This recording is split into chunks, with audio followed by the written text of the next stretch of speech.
Salam sejahtera untuk kita semuanya, jemaat yang terkasih di dalam Tuhan kita Yesus Kristus. Sebelum kita mendengarkan kebenaran firman Tuhan pada saat ini, marilah kita bersatu dalam doa. Kita berdoa. Kami bersyukur kepadamu ya Tuhan Allah Bapa kami, Allah yang maha baik, untuk setiap kebaikan Tuhan dalam hidup kami. Sebentar Tuhan, kami akan mendengarkan firman Tuhan. Biarlah kiranya Tuhan memberkati kami sehingga kami mengerti firman-Mu. Dalam nama Yesus kami berdoa.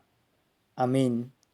Jemaat Tuhan yang terkasih, adapun kebenaran firman Tuhan yang menyapa kita pada saat ini tertulis dalam kitab Injil Markus pasal yang ke-7, ayat yang ke-24 sampai dengan ayat yang ke-37.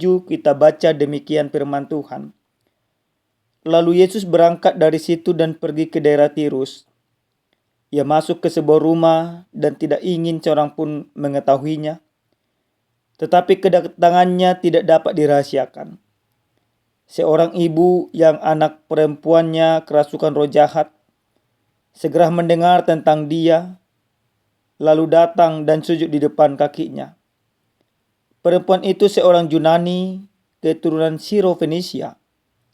Ia memohon kepada Yesus untuk mengusir setan itu dari anak perempuannya. Lalu Yesus berkata kepadanya, "Biarlah anak-anak kenyang dahulu, sebab tidak patut mengambil roti yang disediakan bagi anak-anak dan melemparkannya kepada anjing." Perempuan itu menjawab, "Benar Tuhan, namun anjing yang di bawah meja juga makan remah-remah yang dijatuhkan anak-anak." Lalu kata Yesus kepada perempuan itu, "Karena perkataanmu itu, pergilah. Setan itu sudah keluar dari anakmu." Perempuan itu pulang ke rumahnya. Lalu didapatinya anak itu berbaring di tempat tidur, dan setan itu sudah keluar. Yesus meninggalkan lagi daerah Tirus dan melalui Sidon pergi ke Danau Galilea, memasuki daerah Dekapolis. Orang membawa kepadanya seorang yang tuli dan gagap dan memohon kepadanya supaya ia meletakkan tangannya di atas orang itu. Sesudah Yesus memisahkan dia dari orang banyak sehingga mereka sendirian, ia memasukkan jarinya ke telinga orang itu, lalu ia meludah dan menyentuh lidah orang itu. Sambil mengadah ke langit, Yesus mendesah dan berkata kepadanya, "Ephata," artinya terbukalah. Seketika itu terbukalah telinga orang itu dan pulihlah lidahnya, lalu ia berkata-kata dengan baik. Yesus memperingatkan mereka supaya jangan menceritakan kepada siapapun juga. Namun makin dilarangnya, makin luas mereka memberitakannya. Mereka teramat takjub dan berkata, "Ia melakukan segala-galanya dengan baik. Yang tuli dijadikannya mendengar, yang bisu dijadikannya berkata-kata." Demikian kebenaran firman Tuhan. Jemaat yang terkasih di dalam Tuhan kita Yesus Kristus, hal yang sangat lazim, hal yang sangat lumrah di dalam kehidupan kita, yaitu menghadapi ujian. Mulai dari kita duduk di bangku sekolah, hal melaksanakan ujian itu sudah biasa kita lakukan. Yaitu ujian kenaikan kelas waktu kita bersekolah, ujian prestasi dan lain sebagainya. Bahkan tidak ada seorang pun di dunia ini yang terlepas dari yang namanya ujian. Secara khusus ujian dalam menjalani kehidupan. Ada banyak tantangan, ada banyak persoalan, ada banyak ujian-ujian yang datang menghampiri kita silih berganti. Tapi bagaimana kita senantiasa bersikap dan percaya kepada Tuhan ketika ujian, kesulitan di dalam kehidupan menghampiri kita. Jemaat yang terkasih di dalam Tuhan kita Yesus Kristus, di dalam perikop kebenaran firman Tuhan yang sampai kepada kita pada saat ini, Di dalam ayat yang ke-24 sampai dengan ayat yang ke-30 di sana kita melihat ada seorang perempuan Syrophoenisia yang percaya, yang notabene dia orang Samaria, yang secara hukum pada saat itu bahwa antara orang Yahudi dan orang Samaria itu bertentangan, bermusuhan. Maka hal yang sangat tabu bila satu sama lain saling bertegur sapa. Tapi di dalam kebenaran firman Tuhan ini, perempuan yang dari Syrophoenisia datang menghampiri Yesus, datang bermohon kepada Yesus karena dia menghadapi ujian di dalam kehidupannya, di mana anak perempuannya jatuh sakit oleh karena roh jahat, oleh karena setan yang menumpangi tubuhnya. Dia memohon kepada Tuhan supaya Tuhan datang mengusir setan itu. Tapi di dalam kebenaran firman Tuhan, ketika perempuan itu menyampaikan ujian di dalam kehidupannya, apa yang dilakukan oleh Yesus? Yesus justru juga mencoba memberikan ujian iman. Di mana Yesus mengatakan bahwa tidak baik, atau di dalam ayat 27, biarlah anak-anak kenyang dahulu, sebab tidak patut mengambil roti yang disediakan bagi anak-anak dan melemparkannya kepada anjing. Tapi apa jawaban perempuan itu? Benar Tuhan, namun anjing di bawah meja juga makan remah-remah yang dijatuhkan anak-anak. Yesus mau mengatakan, aku datang bukan untuk orang di luar daripada Israel. Aku datang untuk orang Israel yang hilang. Tapi perempuan itu mengatakan bahwa benar. Tapi orang lain juga yang percaya seperti anjing memakan remah-remah itu hal yang lazim. Artinya di dalam hal ini perempuan itu berusaha oleh karena imannya menghapuskan sekat-sekat pemisah antara orang Yahudi atau orang Israel atau orang Yehuda dengan orang Samaria. Itulah iman yang dipertunjukkan oleh perempuan itu. Maka akhirnya Yesus membuktikan dirinya bahwa dia adalah Tuhan yang tidak hadir hanya untuk orang Israel saja, tapi untuk semua orang. Keselamatan itu, mujizat itu, anugerah itu diberikan oleh secara universal. Termasuklah kepada orang Yunani di dalam kebenaran firman Tuhan ini, yang dari Syrophoenisia tersebut. Yesus memahami iman perempuan itu. Perempuan itu mempunyai iman yang begitu luar biasa. Sehingga oleh karena iman yang begitu luar biasa, maka anak perempuan itu, setan yang mengekang, yang membuat anak perempuan itu sakit, terusir. Terusir oleh karena iman yang dimiliki perempuan tersebut. Hal yang berikut yang kita lihat dalam perikop kebenaran firman Tuhan ini, bagian yang kedua, di mana Yesus juga memberikan kesembuhan kepada orang di daerah Galilea Tirus. Ada seorang yang dikatakan yang tuli dan gagap yang datang bermohon kepada Yesus. Ini dia yang bermohon. Kalau tadi perempuan itu yang bermohon supaya kesembuhan untuk anaknya, kalau ini dia yang datang bermohon. Dia datang bermohon kepada Yesus. Ini orang Yahudi, orang Galilea. Dia meminta kesembuhan kepada Yesus. Dan apa yang terjadi? Yesus juga menunjukkan kuasanya. Yesus menyembuhkan orang tuli dan gagap itu sehingga dia sembuh. Dia katakan Efatha, yang artinya terbukalah. Maka orang yang gagap dan tuli itu akhirnya bisa mendengar. Ini dua mujizat yang dilakukan oleh Yesus begitu luar biasa kepada orang Yunani atau orang di luar daripada kelompok Yehuda, yaitu Yahudi, yaitu perempuan tersebut, dan kepada orang Yahudi itu sendiri, yaitu laki-laki ini.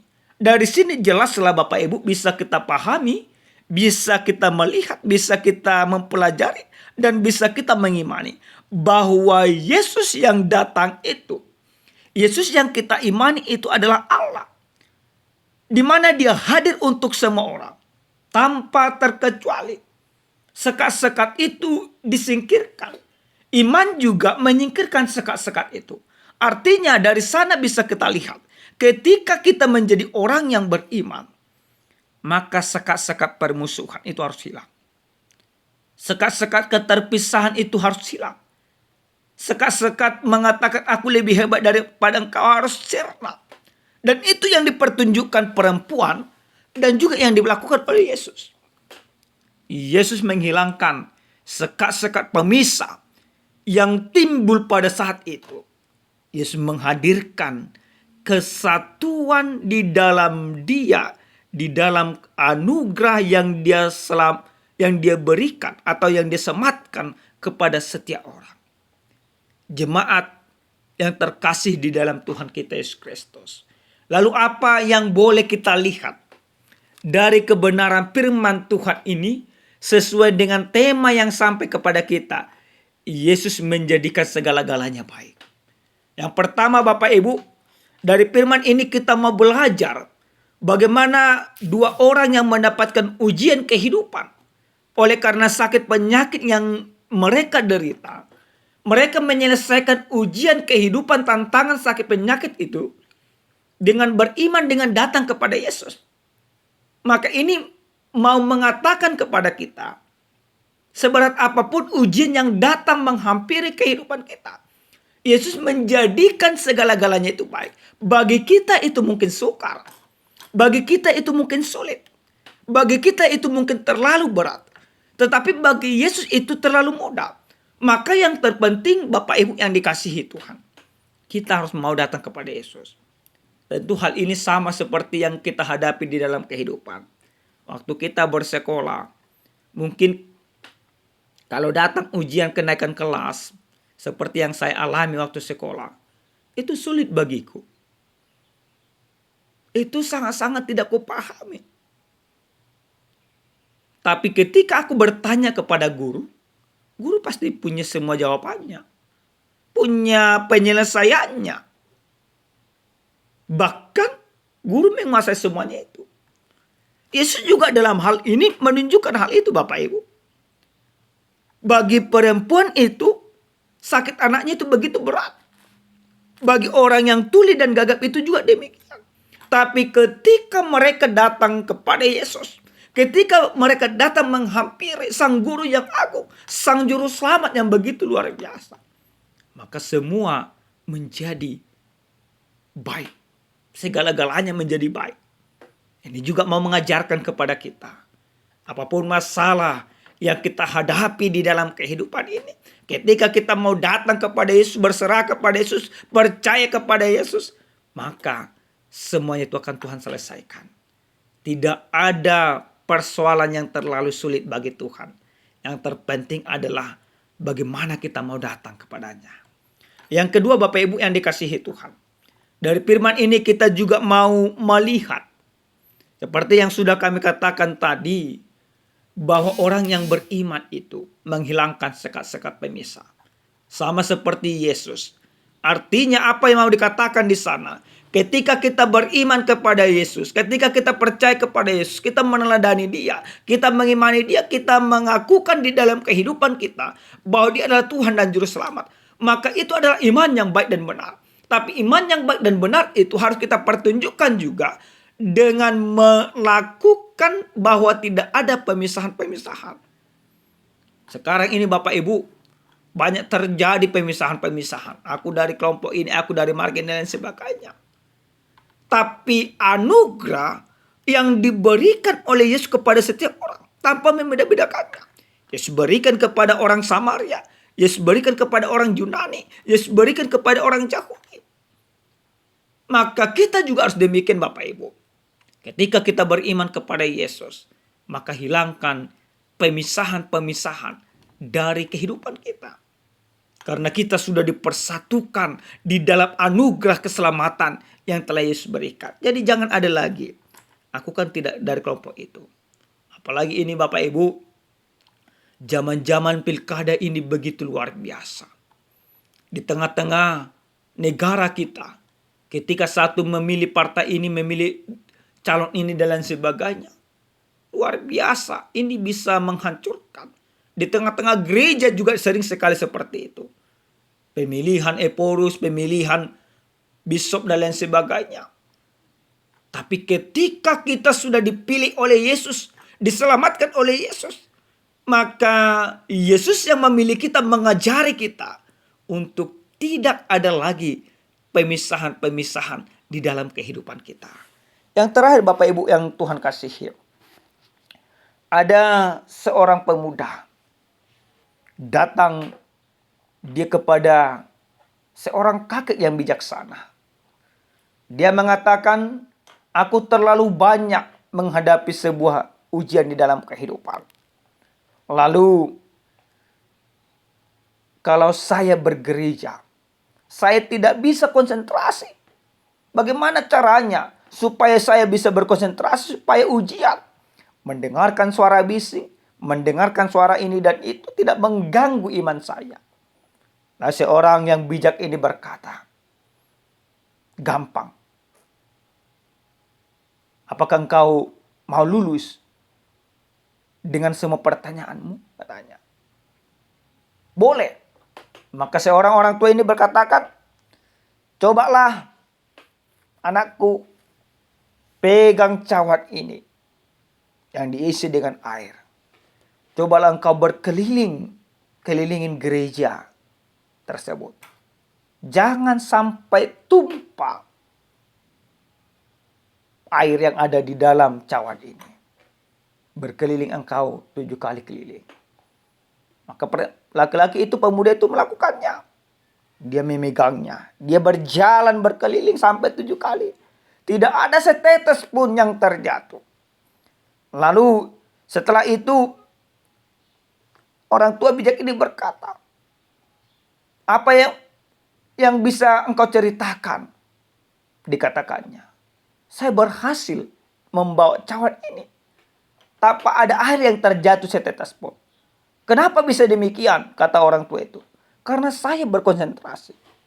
Lalu si orang tua itu berkata kembali, apakah engkau yakin ketika engkau memegang cawan ini berfokus kepada air yang ada di dalamnya, apakah semua alam yang ada di sekitarmu tidak berbicara?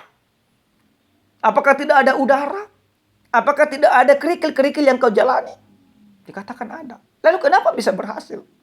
Karena saya berkonsentrasi. Maka dikatakan orang tua itu, demikian juga ketika engkau datang ke gereja, engkau berkonsentrasi mendengarkan firman Tuhan, engkau berfokus kepada Tuhan, maka apapun yang ada di sekitarmu itu tidak akan pernah mempengaruhimu. Maka ujian apapun yang ada di dalam kehidupan kita Bapak Ibu yang dikasihi Tuhan, ketika kita berfokus tetap percaya kepada Tuhan, maka ujian itu tidak akan pernah mempengaruhi kualitas iman kita. Tantangan itu tidak pernah menghancurkan iman kita. Ketika kita berfokus kepada Tuhan. Seperti laki-laki tersebut. Dia berfokus membawa cawannya. Berfokus menjaga air itu supaya tidak tumpah. Maka dia berhasil. Maka kita juga demikian. Ketika kita tetap berfokus kepada Tuhan. Berfokus iman kita. Apapun yang terjadi di dalam kehidupan kita. Apapun tantangan itu. Tidak akan pernah mempengaruhi iman kita kepada Tuhan. Jadi Bapak Ibu, yang kita lihat dari kebenaran firman Tuhan ini, bagaimana setiap orang berfokus kepada Tuhan. Perempuan Fenisia berfokus kepada Tuhan. Dia menyelesaikan masalahnya dengan iman yang begitu luar biasa. Yang tuli juga disembuhkan. Maka benarlah kita juga akan mempersaksikan, kita juga akan mengatakan seperti yang dikatakan dalam ayat yang ke-37 ini. Mereka teramat takjub, kita harus gantikan, saya sangat takjub. Dan saya mengakui bahwa Tuhan melakukan segala-galanya dengan baik. Yang tuli dijadikannya mendengar, yang bisu dijadikannya berkata-kata. Amin, kita berdoa. Kami bersyukur kepadamu ya Tuhan, Allah Bapa kami, Allah yang maha baik. Untuk firman Tuhan yang kami dengarkan pada saat ini, biarlah kiranya Tuhan, kami senantiasa mengimani firman-Mu. Terima kasih Bapa. Kami tahu bahwa segala-galanya akan menjadi baik bagi kehidupan kami. Sekalipun ada banyak tantangan yang terjadi. Terima kasih Bapa, dalam nama Yesus kami berdoa dan bersyukur hanya kepada Tuhan. Amin. Salam sejahtera Bapak Ibu, Shalom, Tuhan Yesus memberkati.